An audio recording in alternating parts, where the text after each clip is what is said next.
बहुत अच्छा है जी भाई। चलो एक्सप्लेन करो क्या बनाया आपने। ये मैंने एक मॉडल बनाया है। अच्छा।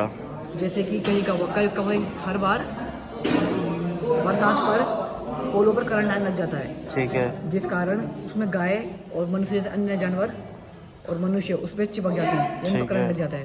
अगर ये सेंसर उन पर लगा दिया जाए, अच्छा। जब उन पर करंट आएगा तो ये बजना स्टार्ट होगा, ठीक है। जिस कारण लोग सतर्क हो जाएंगे और विद्युत विभाग को उसकी शिकायत करेंगे या जानवरों को उसको पास जगह से रोकेंगे।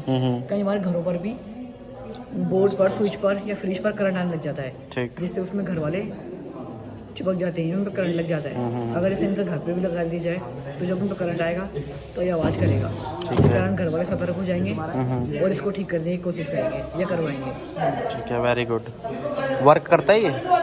वर्किंग दिखाओ इसका। अब मेरी बात सुनो, ये मॉडल जो है। हाँ जी। अच्छा, आप एक्सप्लेन करिए। सर मेरा नाम शोभा, मैं कक्षा 9 का छात्र हूँ और मेरा विद्यालय का नाम राजकीय उच्चतर माध्यमिक विद्यालय राष्ट्रपति। मैंने एक सोलर कार बनाई है जो कि धूप से चार्ज होती है, जिससे हमारी जीवाश्म ईंधन की जो है खपत कम होती है, क्योंकि जीवाश्म ईंधन हमारे पास एक लिमिट पे है जो कि कभी भी खत्म हो सकता है। उसे बचाना हमारा कर्तव्य है।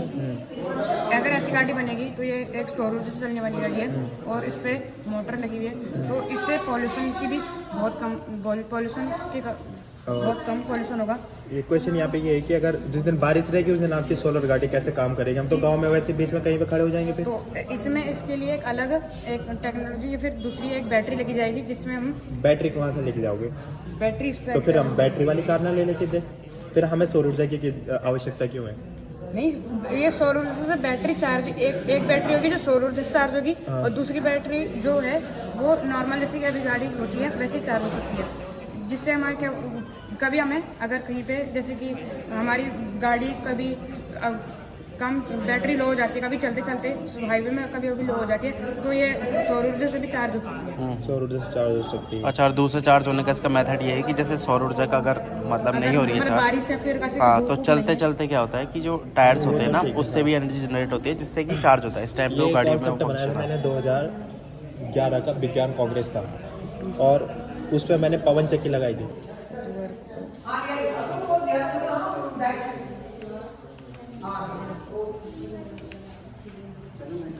ठीक है, वेरी गुड वेरी गुड, बहुत बढ़िया शुभम। हाँ जी, ऐसे अभी कौन एक्सप्लेन करने वाला इधर? कौन है यहाँ पे? एक्सप्लेन करो। जोर से। समीर है आपका नाम। समीर, आपने क्या बनाया है? अर्थक्वेक अलार्म बना रखा है, ठीक है। वो याद आ रहा है बेटा, ये क्या है सर, लकड़ी काटने से सोसाइटी को अलर्ट करेगा। तुम्हें याद है मनीषा दीदी का भूकंप? अगर कुछ वाइब्रेटर यहाँ पे होता तो कितना अच्छा लगता। चलो ठीक है, इसको ऑन ऑफ करो। अब मुझे बताओ, भूकंप क्यों आते हैं? भूकंप क्यों आते हैं? धरती की जो निचली परत होती है उस पर कंपन उत्पन्न होता है, तब भूकंप आता है। क्या बोलते हैं उस परत को, निचली परत को क्या नाम दिया गया है?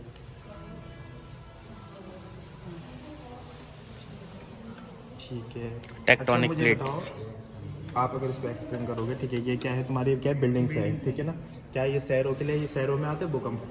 आपने किस पर्पज से ये मॉडल तैयार किया है? तो जहाँ लंबी बिल्डिंग होती है वहाँ पे बिल्डिंगें गिरने का ज़्यादा खतरा होता ज़्यादा खतरा होता है, तो क्या गांव में भूकंप नहीं आते? है। आते हैं। वहाँ पे किस चीज़ का खतरा है? मतलब भूकंप से क्या खतरा है वहाँ पे? सब बाढ़ वगैरह, डैम टूट जाएंगे। डैम टूट जाएंगे। बाढ़ नहीं, डैम टूट सकते हैं, क्योंकि वहाँ पर क्या है, दीवारें जब खिसकेगी तो वहाँ से खतरा हो सकता है। और चीज़ें क्या बताओगे? और भूकंप के अलावा भूस्खलन, भूकंप के साथ साथ भूस्खलन भी होता है, पहाड़े भी हिलते हैं, तो उससे पहाड़ भी गिर जाते हैं, हाँ, पहाड़ भी गिरते रास्ते हैं। बंद वगैरह बंद हो जाते भूकंप ठीक को है। किसमें नापा जाता है? हैं। भूकंप को सिस्मोग्राफ सिस्मोग्राफ या रिएक्टर स्केल में, दोनों चीज़ इकाई भी मापते हैं। आप अगर पूछे किस में मापा जाता है तो आप लोग सिस्मोग्राफ। चलो भाई बताओ, एक्सप्लेन। ये क्या बनाया था आपने? हाइजीन और फूड के ऊपर है। हेल्थ, हाइजीन और एक तो ये उल्टा रखा है आपने। अच्छा, अभी काम मैं काम चल कर रहा रहा था है, ना, ठीक है थोड़ा ठीक सा है। ज़्यादा रास्ते में। हेल्थ, हाइजीन और फूड पे। चलो बता दो क्या क्या, मतलब क्या बताना चाहते हो आप हेल्थ, हाइजीन, फूड पे? हमें जंक फूड का यूज़ नहीं करना चाहिए, बल्कि उसकी जगह हेल्दी फूड का अवॉइड करना चाहिए, क्योंकि हेल्दी फूड से हमें न्यूट्रिएंट्स भरपूर न्यूट्रिएंट्स होते हैं और नॉन हेल्दी फूड खाने से हमारे पाचन तंत्र में लेकिन बच्चे तो खाना पसंद भी करते हैं, वैसे ऐसे खाना उनको तो चाउमीन चाहिए, बर्गर चाहिए, मोमोज चाहिए, वो तो जिद करते रहते हैं, वो वही खाते हैं। फिर क्या किया जाए हेल्थ और हाइजीन फूड को आगे बढ़ाने के लिए? मतलब इनको अवॉइड नहीं करना चाहिए ना जंक फूड। अब इनमें मतलब अवॉइड तो हम भी समझ रहे हैं, ऐसे पदार्थ डाले जाते हैं जिससे कि हम लोग आपके स्वाद की ज़्यादा कैपेसिटी बढ़ जाती है। हम लोग मैच्योर है, हम लोग समझ जाओगे, आप समझ जाओगे। बच्चों को क्या समझाएंगे हेल्थ और हाइजीन फूड अच्छा है उनके लिए, उनके स्वास्थ्य के लिए बहुत अच्छा है, उनको किस प्रकार से समझाया जाएगा? क्योंकि वो बिना चॉकलेट के, बिना कुरकुरे के, बिना उसके तो वो खाएंगे नहीं। तो की शुरुआत हेल्थ और हाइजीन की बचपन से हमें करनी चाहिए ना, किशोरावस्था से करेंगे तो हमारा जो बुढ़ापा जाएगा, हम आगे जाएंगे, जवानी जाएगी, वो बहुत अच्छे से जाएगी।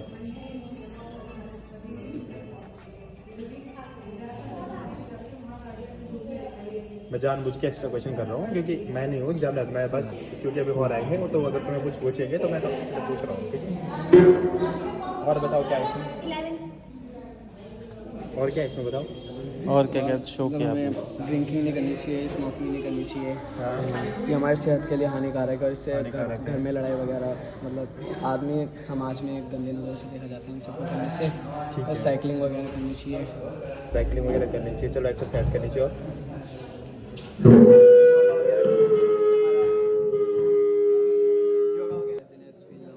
ठीक है,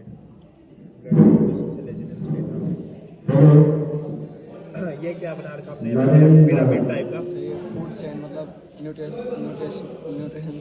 कौन कौन से हमारे आवश्यक तत्व है, आवश्यक पोषक तत्व है जो हमारे बॉडी के लिए सबसे ज़्यादा लाभदायक है? Carbohydrate, protein, carbohydrate, minerals, vitamin. जी मैम। No ma'am. अच्छा, सब हमारी बॉडी के लिए सबसे आवश्यक तत्व कौन सा है? नहीं, वो तत्व थोड़ी ना, वो तो हमारे पास खनिज, वो हमारे मिनरल्स है, वो तो हमारे पास। और क्या बना आयरन तो है ही, आयरन तो चाहिए ही। चलो अच्छा है, इसको चिपकाओ सही से, ठीक है? ग्लोबल वार्मिंग, ठीक है बच्चा बताओ ग्लोबल वार्मिंग क्या होती है? ग्लोबल वार्मिंग मतलब ऐसा नहीं कि इससे हमारे जो सन के अल्ट्रावायलेट रेज होती है तो वो हमारे हार्मफुल होती है। क्या होती है? हार्मफुल होती है। कौन? Ultraviolet rays. अच्छा, वो कहाँ से आती है अल्ट्रावायलेट रेज? सन से आती है। वो कैसे बनती है सन में ऊर्जा? मतलब जैसे चलो ठीक है, आगे बोलो, आगे बोलो। मतलब वो हमारे हार्मफुल होती है ना, तो जो ओजोन लेयर होती है तो वो हमें प्रोटेक्ट करती है। ठीक है, ग्लोबल वार्मिंग तो उससे हार्मफुल होती है। ठीक है। होता क्या ग्लोबल वार्मिंग? वार्मिंग मतलब जो अर्थ का टेम्परेचर होता है उससे वो बहुत ज़्यादा इंक्रीज हो जाता है। इंक्रीज कैसे हो रहा है? हाँ वही तो बताना आपकी, वही पहले तो ग्लोबल वार्मिंग समझाओगे कि ग्लोबल वार्मिंग क्या है। कि भाई हमारी जो पृथ्वी की सतह है वो लगातार गर्म होती जा रही है। क्यों होती जा रही है? अब उसके बाद एक्सप्लेन करो। वो इसलिए गर्म हो रही है क्योंकि जो हमारा जैसे पॉल्यूशन वगैरह होता है, हाँ, पॉल्यूशन से प्रदूषण के कारण से ओजोन लेयर जो उसकी वजह से भी होता है, इंक्रीज इन टेम्परेचर, ग्लेशियर पिघल रहे हैं। ठीक है, ग्लेशियर पिघल रहे हैं। हाँ तो वो शुरुआत करोगे ना वहाँ से, वो पूरी एक कहानी बनाओगे तब वो सेट होगा, और अब आधे से छोड़ दोगे तो फिर गलत होगा। तो वहाँ से करोगे पहले तो ग्लोबल वार्मिंग क्या है, फिर उसके बाद बताओगे कि किस किस वजह से जो है हमारे पृथ्वी का टेम्परेचर बढ़ रहा है और हमें आगे क्या क्या काम करने चाहिए कि हमारे पृथ्वी का टेम्परेचर नॉर्मल हो जाए, सही रहे। ठीक है, चलो अच्छा है। अच्छा मतलब बना सही रखा आपने, वो तो शुरू बना रहे, डेकोरेशन अच्छा, प्रेजेंटेशन भी अच्छी होनी चाहिए, तब जाके सब इसमें काम क्या शो कर रहे हैं आप ये बताइए? इसमें ये शो हो रहा है ना कि जैसे इस तरफ पेड़ पौधे हैं, अच्छा। मतलब हरियाली है, जो सोलर एनर्जी है तो मतलब इसमें एनर्जी की वो हो रही है, बचत हो रही है, विंडमिल से एनर्जी बन रही है तो उससे उसमें वो हो रहा है इसीलिए। और इस तरफ ऐसा है कि इधर फैक्ट्री वगैरह, पोल्यूशन है, पेड़ वगैरह कट रहे हैं, हरियाली कम है, तो इधर ज़्यादा नुकसान है ना इसका ग्लोबल वार्मिंग से। तो यहाँ पर भी तो फैक्ट्री होगी इन इलाके में, ये तो हमने एक आदर्श रूप में बना दिया कि भाई हमने इधर ग्रीन है, उधर आपका सूखा है, इधर भी तो फैक्ट्री होगी। और इस तरह तो लिमिटेड होगी ना, पेड़ पौधे इधर ऐसी फैक्ट्रियाँ लगानी है, ऐसा बोलना है कि यहाँ पर प्रदूषण वाली फैक्ट्रियाँ और यहाँ पे इस प्रकार की फैक्ट्रियाँ लगाई गई है जो प्रदूषण नहीं करती है, ठीक है ना, जिनका जो कार्बन उत्सर्जित नहीं करती है। ठीक है, ग्लोबल वार्मिंग में मुख्य कारण होता है कि CO2 गैस का बढ़ना। ठीक है, प्रदूषण होगा तो CO2 गैस क्या हो जाती है, बढ़ जाती है, जिससे तापमान क्या हो जाता है, तापमान बढ़ जाता है। ठीक है, चलो अच्छा है। तो ये बता देना सूखा पहले मतलब क्या बोलते हैं वैश्विक तपन के कारण से या जो ग्लोबल वार्मिंग के कारण से हमारा एरिया ऐसे हो जाता है। हमें इसके लिए क्या लगाने पड़ेंगे, पेड़ लगाने पड़ेंगे, हमें क्या बोलते हैं सोलर एनर्जी का यूज़ करना पड़ेगा, विंड एनर्जी का यूज़ करना पड़ेगा, ठीक है, सोलर एनर्जी का यूज़ करना पड़ेगा, ठीक है। चलो गुड। अब what is your name? Radhika. ठीक है। राधिका क्या बना रखा आपने? ये मैंने ट्रिग्नोमेट्री और सेट्स को शो करा है। ट्रिग्नोमेट्री, अच्छा। आप मेरे को देख रहे हो, मैं खड़ा हो रखा हूँ यहाँ पे। मेरी हाइट कितनी है? मेजर करके जहाँ पे आप खड़े हो वहाँ से आप क्या मेरी हाइट बता सकते हो ट्रिग्नोमेट्रिक अनुप्रयोगों के दौरान? नहीं बता सकते? अच्छा, ये क्या बना रखा आपने? ये वेन डायग्राम। वेन डायग्राम है, ठीक है। वेन डायग्राम क्या होता है? वेन डायग्राम जिसमें हम सेट्स को एक अनुमानित टाइप सर्कल्स में शो करते हैं। अनुमानित टाइप मतलब जैसे हम अनुमान लगाते हैं, हाँ इस टाइप से। इस टाइप से कैसे? मतलब मैं समझा नहीं इस चीज़ को। मतलब मैं मैथ्स वाला नहीं हूँ, मुझे वेन डायग्राम समझाना। आप तो मेरे को कैसे समझाओगे? आप कैसे एक्सप्लेन करोगे वेन डायग्राम को? वेन डायग्राम वो होता है जिसमें हम कोई भी सेट को एक सर्कुलर इसमें शो करते हैं। सर्कुलर किसमें? जैसे जो सर्कल बना रखा है उस टाइप से। अच्छा, तो मतलब क्या किस चीज़ के लिए यूज़ किया जाता है इसका? इसका नॉर्मली हम सेट्स के क्वेश्चंस करते हैं, यूज़ करते हैं। कौन से क्वेश्चन? सेट्स के बेसिस में जो क्वेश्चन। अच्छा, सेट्स के बेसिस पे क्वेश्चन होता है। क्लास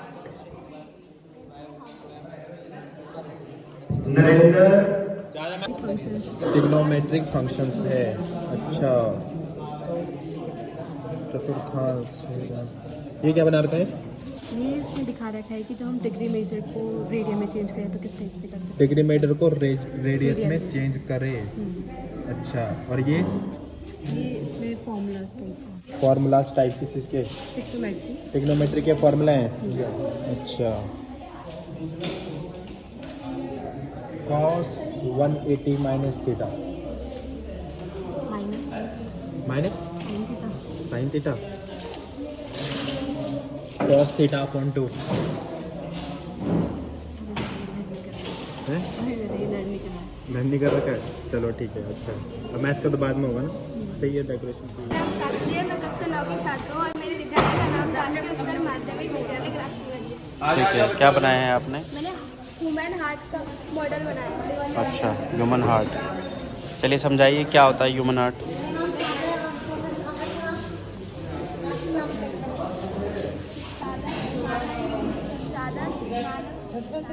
थोड़ा तेज आवाज़ में बोलो आपकी। प्राकृतिक संसाधन होते हैं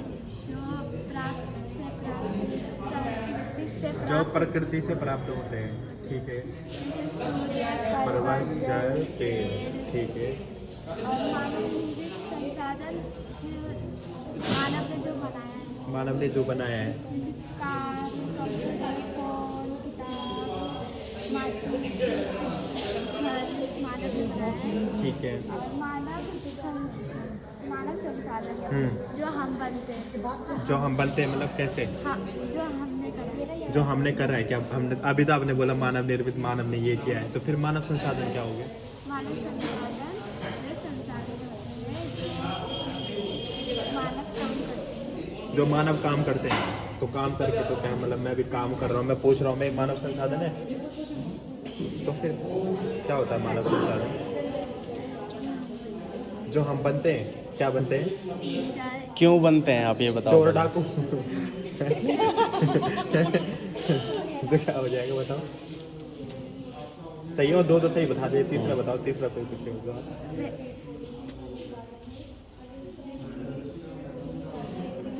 इज योर नेम और एक्सप्लेन करिए। मेरा नाम साक्षी है, मैं कक्षा 9 की छात्र हूँ और मेरे विद्यालय का नाम राजकीय उच्चतर माध्यमिक विद्यालय राष्ट्रगंज है। मैंने ह्यूमन हार्ट मॉडल पे ये मॉडल बनाया है और ये अंग तंत्र है। अच्छा, अंग तंत्र के बाद आता है हमारा रक्त परीक्षण तंत्र। ठीक है। फिर उसके बाद आया हमारा पेशीय तंत्र। एक मिनट, ये क्या होता है आप इसे समझाइए थोड़ा। इसे जो ये ब्लू कलर की आपको ये नस दिख रही है ना, ठीक है। ये आलित सिरा होती है और ये जो रेड कलर की है ये नीला होता है, अलित और नीला। मिले। और ये हमारा होता है मांस, जिसे हम पेशीय तंत्र बोलते हैं। ठीक और ये हमारा हो गया हड्डी, जिन्हें हम बोलते हैं कंकाल तंत्र। ठीक है। और ये हमारा ह्यूमन हार्ट मॉडल बनाया है। ये हमारा गंदा खून रहता है, ये हमारा साफ खून रहता है। ठीक है। ये सिराओं से आता है, फिर महासिराओं में जाता है। महासिराओं के बाद ये जाता है हमारे दायां लीद में, दायां लीद के बाद आता है हमारे दायां नीले में, दायां नीले के बाद जाता है ये हमारे फुफ्फुस धमनी में, फुफ्फुस धमनी में जाके ये फेफड़ों में जाता है, जिन्हें ऑक्सीजन मिलती है।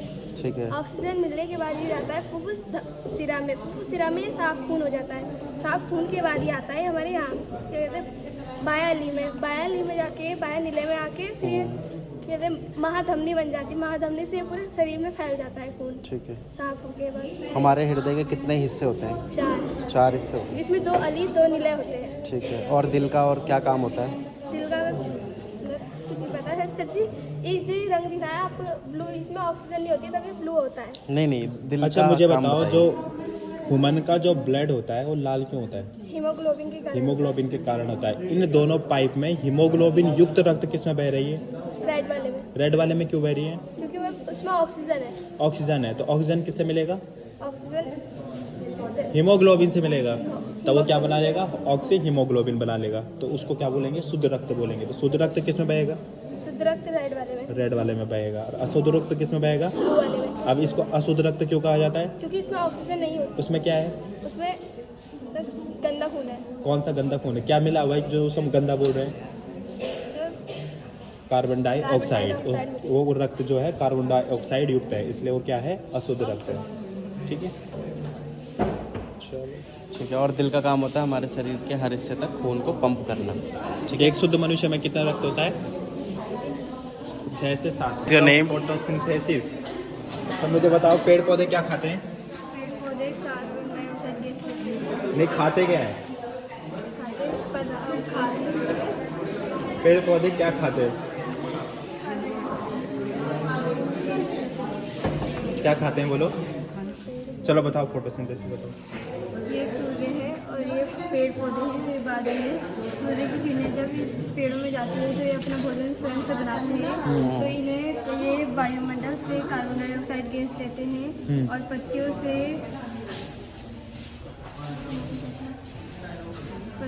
से क्या होता है? क्लोरोफिल लेते हैं। पत्तियों में क्लोरोफिल होता है। और पत्तियों से क्लोरोफिल लेते हैं और पानी के लिए जड़ से पानी लेते हैं। और अच्छा, जड़ से पानी ले लिया, सूर्य से क्या ले रहे हैं? प्रकाश ले रहे हैं। और पेड़ पौधों में क्या होता है? अरे कार्बन डाइऑक्साइड गैस होती है, वो क्या करते हैं? बाहर छोड़ते हैं ना कार्बन डाइऑक्साइड। उनमें क्या होती है? पेड़ पौधों में क्या होती है? कार्बन डाइऑक्साइड गैस को लेते हैं। जैसे हम ऑक्सीजन गैस को लेते हैं, वैसे पेड़ पौधे क्या करते हैं? CO2 गैस को लेते हैं। तो CO2 और पानी मिलकर क्या बनाते हैं? ग्लूकोज बनाते हैं। तो पेड़ पौधे क्या खाते हैं? सिंपल सा ग्लूकोज खाते हैं। समझ गए? यानी कि पेड़ पौधे क्या कर रहे हैं? ग्लूकोज ले रहे हैं। ठीक है, CO2 + H2O, तब वो क्या बना देगा? ग्लूकोज बना देगा। ठीक है, ठीक है। हाँ, बता दो कौन से स्कूल से हो? What is your name? CBSE Kotdwar. अच्छा, वो तुम्हारे साथ वाले ही हैं? वो साइंस वाले हैं। अच्छा, तुम कौन सी क्लास में हो?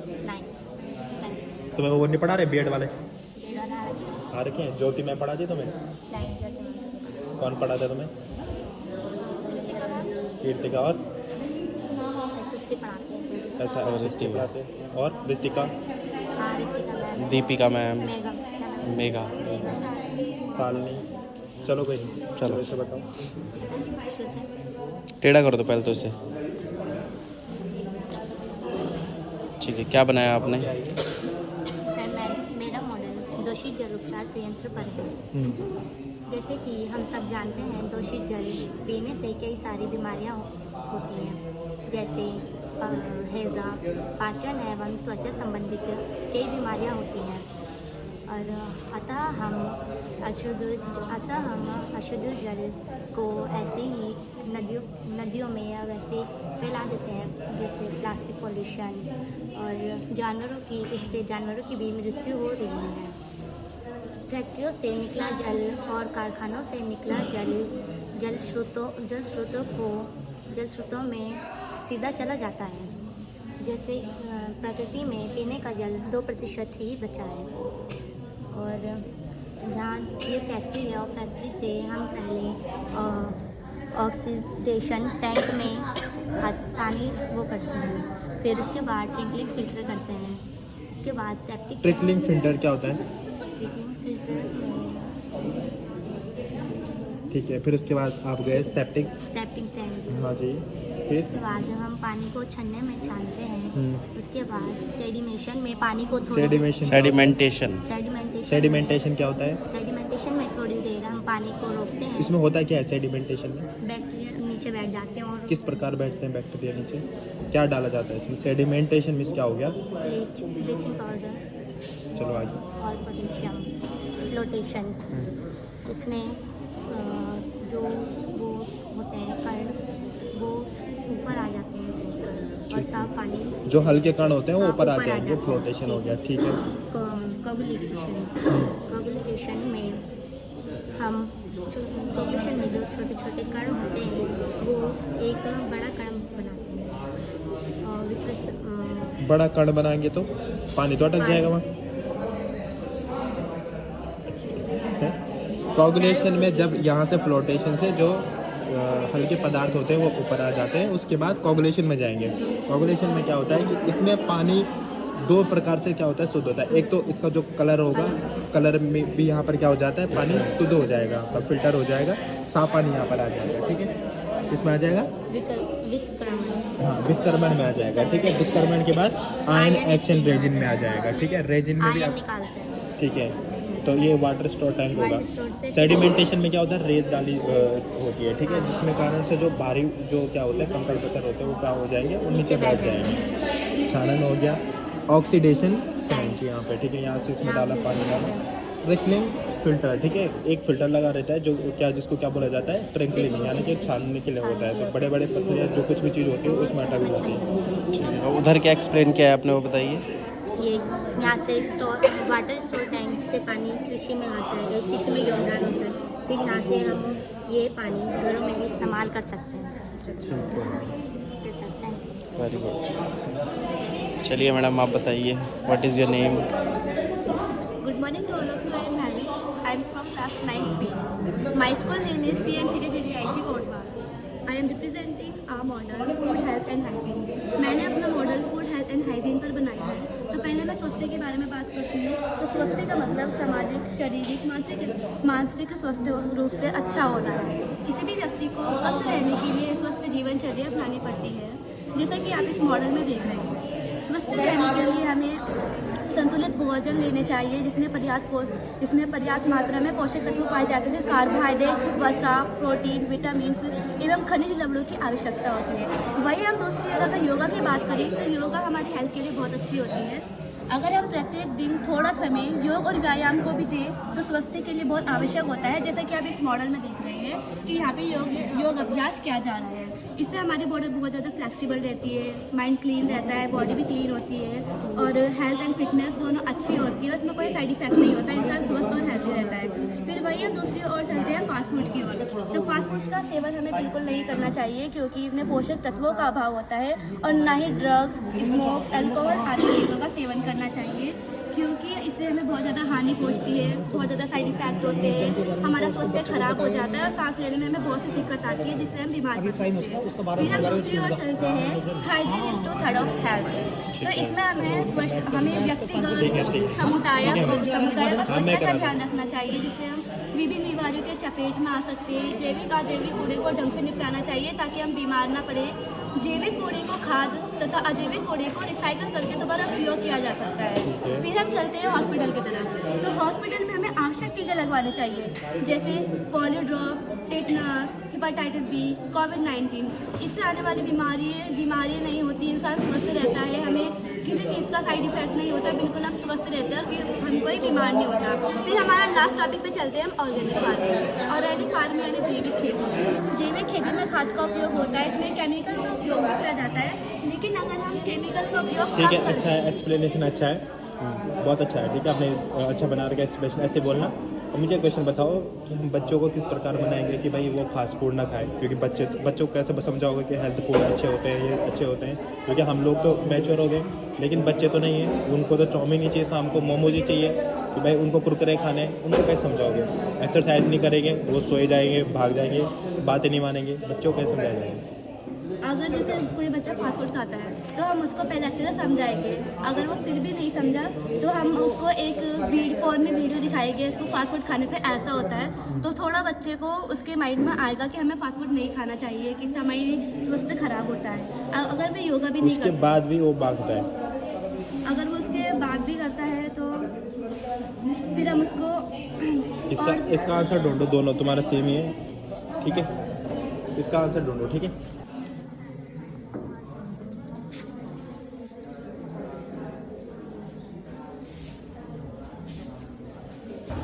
क्या बनाया आपने, एक्सप्लेन करिए। What is your name? मेरा नाम इरफा है, मैं आर्यगना इंटर कॉलेज कक्षा 9 की छात्रा हूँ। ठीक है, आज हमने टाइप ऑफ मोशन बनाया है। ठीक। टाइप ऑफ मोशन समझने से पहले हम मोशन के बारे में थोड़ा समझ लेते हैं, जिससे आपको समझने में आसानी होगी। मोशन का अर्थ होता है गति।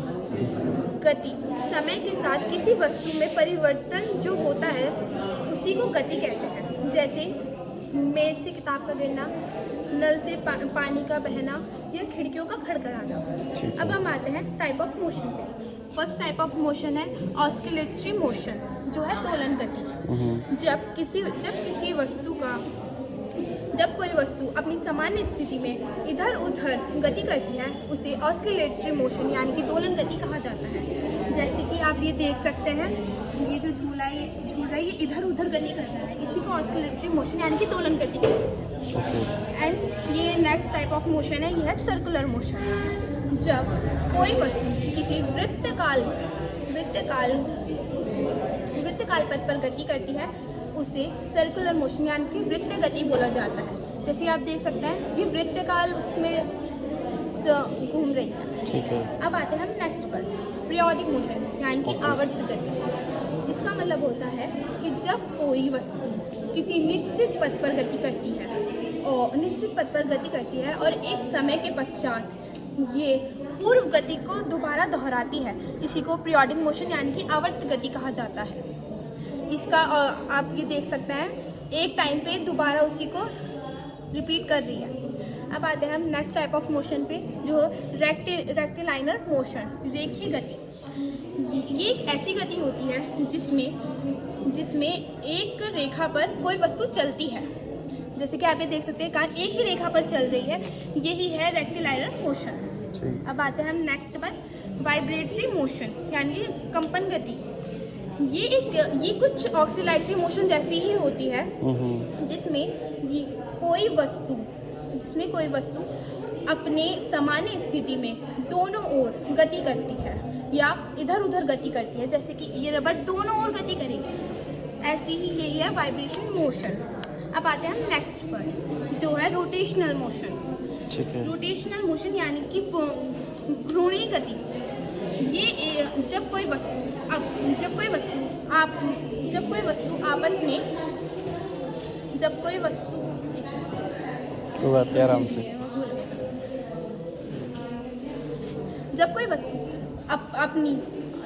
अपनी औसत स्थिति में घूमती है उसी को रोटेशन मोशन बोलते हैं, घूर्णी गति। ठीक है, घूर्णी गति तो इसमें भी तो घूर्णी गति है। ये सर्कुलर मोशन और ये अपनी ही गति में घूमती है, और सर्कुलर मोशन कोई वृत्तकाल उसमें घूमता है, अच्छा, थोड़ा सा अंतर होता है। ठीक है, ये अपनी औसत स्थिति में घूमती है। अब आते हैं हम नेक्स्ट पे, लास्ट है ये है डाउनहिल मोशन। ये इसका मतलब होता है जो नीचे की तरफ ढलान पे नीचे की ओर जाती हुई गति, ये है डाउनहिल मोशन। क्या ऐसा मोशन हम बना सकते हैं कि बिना एनर्जी दिए हुए, बिना ऊर्जा दिए हुए वो काम करे, वो हमेशा चलता रहे? उसको बोलते हैं परपेचुअल मोशन। नाम सुना आपने कभी? बताओ। थोड़ा बहुत इसमें समझा था, क्योंकि हम जो 9th क्लास